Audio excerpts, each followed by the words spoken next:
வணக்கம் நண்பர்களே. ஓடும் ரயிலில் ஒரு பெண் அனுபவித்த கொடுமையை குறித்து தற்போது வைரலாக பரவி வரும் பதிவு ஒன்று பெரும் கவனத்தை பெற்றுள்ளது. அந்த பதிவு ஒரு ரயில் பயணி தனது பேஸ்புக் பக்கத்தில் அந்த பெண்ணின் புகைப்படத்துடன் வெளியிட்டு அந்த பதிவை முடிந்த அளவுக்கு அனைவரும் பகிருங்கள் என குறிப்பிட்டிருந்தது. இந்த பெண்ணுக்கு என்னதான் நடந்தது என்று பார்க்கலாம். அந்த பெண்மணியின் தங்கைக்கு குழந்தை பிறந்திருந்தது. அதனால் தன்னுடைய கணவரையும் 2 குழந்தைகளையும் அழைத்து கொண்டு ஊருக்கு செல்ல முடிவு செய்தார். அவசரமான சூழ்நிலையில் ரயில் முன்பதிவு டிக்கெட், ரிசர்வேஷன் டிக்கெட் எடுக்க முடியாமல் அவர்கள் அன்ரிசர்வேஷன் காம்பவுண்டுக்கு டிக்கெட் எடுத்தார். ஆனால் அவர்கள் ஏறிய அன்ரிசர்வேஷன் பெட்டி ஏற்கனவே கூட்டம் நிறைந்திருந்தது. 2 குழந்தைகளுடன் நின்று பயணம் செய்வது சிரமம் என்று கணவர் கூறி மனைவியும் குழந்தைகளையும் கூட்டி ரிசர்வேஷன் காம்பவுண்டுக்கு சென்றார். டிடிஆர் வந்ததும் நிலையை விலக்கி உதவி கேட்போம் என நினைத்தார்.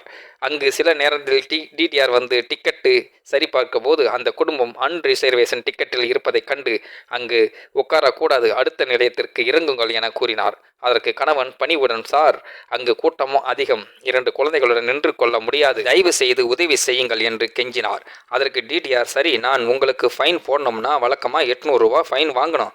நீங்கள் 2 பேர் இருக்கிறீங்க, ஒரு பேருக்காவது 400 ரூபாய் கட்டுங்க, இங்கேயே உட்காருங்க என்று கூறினார்.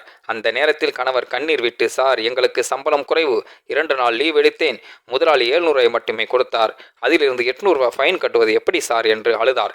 அவரது நிலைமையை பார்த்த டிடிஆரும் மனமுருகி, சரி, ஒருவருக்கே ஃபைன் போட்டு 400 ரூபாய் மட்டுமே கொடுங்க என்று சமரசம் செய்தார். பின்னர் டிடிஆர் சென்ற பின் கணவன் மனைவியும் பேசிக்கொண்ட உரையாடலை அருகில் இருந்த பயணி ஒருவர் கேட்டார். அதுவே பின்னர் வைரலானது.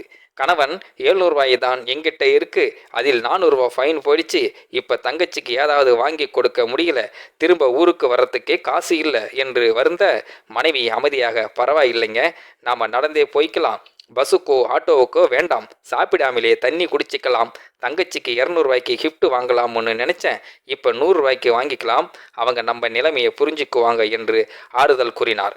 அதை கேட்ட கணவன் கண் கலங்கி, நான் வாழ்நாளில் ஒரு நாள் பாரத பிரதமரை மோடியை சந்திச்சா கண்டிப்பாக சொல்வேன், கோடிக்கணக்கில் செலவு பண்ணி புல்லட் ரயில் விடவே வேண்டாம், சாதாரண ரயிலே சில அன்ரிசர்வேஷன் காம்பவுண்டுகளை கூடுதலாக சேர்த்தால் போதும், என்னை மாதிரி இளைஞர்கள் குடும்பத்துடன் பயணிக்கும் போது இப்படி துன்பப்பட வேண்டிய அவசியமே இருக்காது என கூறி கண்ணீரை தடுக்க முடியாமல் அழுதார்.